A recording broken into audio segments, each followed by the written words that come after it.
All right, let's dive into a pretty radical idea today. We're going to explore what it really means to be completely, utterly consumed by a cause, so dedicated that your entire identity just gets reshaped by it. And to do that, we're going to unpack this whole concept by looking at one of the most intense examples ever recorded, drawn from a really powerful historical text. So just think about that for a second. What does it actually mean to be owned by an idea? I'm not talking about just having a passion or a hobby you really love. I mean being fundamentally taken over by a belief. A state where your body, your spirit, your entire life, it all just becomes an extension of one single purpose. It's a heavy thought, and it's really the core question we're digging into here. So the text we're looking at uses this really striking term, branded for Christ. Now, the author is super clear this isn't some literal physical brand. Think of it more like a spiritual identification, a total acknowledgement of ownership. It's this complete surrender of yourself, body, soul, and spirit to one single, all-consuming cause. So what does this branding actually look like in practice? Well, the author points out three key marks. And the first one, it's maybe the most obvious, is this singular, unwavering focus that seems, well, almost superhuman. The motto of the Apostle Paul was just breathtakingly simple: one thing I do. That's it.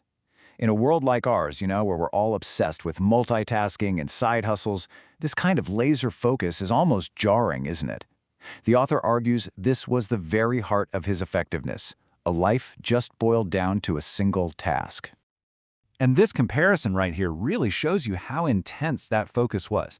The author points out that Paul never wrote about things like Grecian art or the amazing architecture of the Pantheon. His attention just wasn't there. His job, as he saw it, wasn't to appreciate the world, but to fight in a spiritual battle, to overcome what the text calls the legions of hell. Okay, but that kind of focus, it's got to come with a cost, right? It always does. And that brings us to the second mark of this branding, the embrace of hardship. We're talking about both profound humility and just immense, almost unimaginable suffering. And this quote, man, it really gets to the heart of that humility. The author explains that Paul could have had status, he could have had honor, but he willingly threw it all away. He had basically no opinion of himself, and because of that, he wasn't afraid of falling. Everything he once thought was important, he now considered totally worthless compared to his mission. And that mission, it involved incredible hardship. But this suffering wasn't just some abstract idea. It was brutally physical. The source text gives us this look at a lictor's lash, a pretty stark reminder of the very real violence Paul had to endure. I mean, just look at this list of what he went through. 195 stripes, 3 shipwrecks, beaten with rods, multiple times. The author's point here isn't really to make us feel sorry for him, but to show the sheer scale of what he faced and just kept pushing through. And here's the really crucial part. He didn't just endure all this stuff, he was almost dismissive of it. Paul himself called this whole laundry list of pain a light affliction, which is but for a moment. The author has a name for this, a contempt of suffering.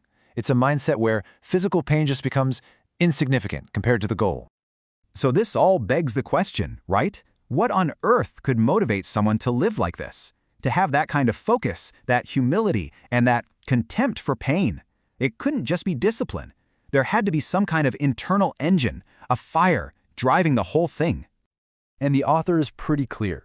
This wasn't just about willpower. Sheer discipline could never sustain this level of commitment.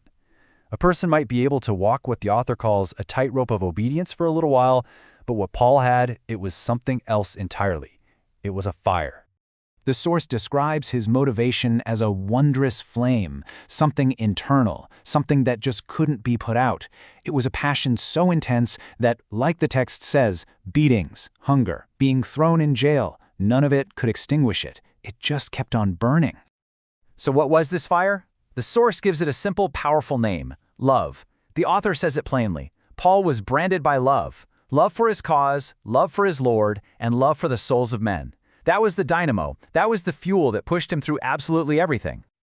And the author points out this isn't a one-off thing. It's not just about Paul. He quotes the missionary Amy Carmichael to show that this kind of love-driven passion is this recurring ideal for people who have that total dedication. A love that leads the way, a faith which nothing can dismay. That's what the author calls the apostolic secret. Okay, so this brings us to the author's final point, the big takeaway here. This state of being branded, it's not something that just happens to you. No, it's presented as a deliberate, conscious, and very, very difficult choice.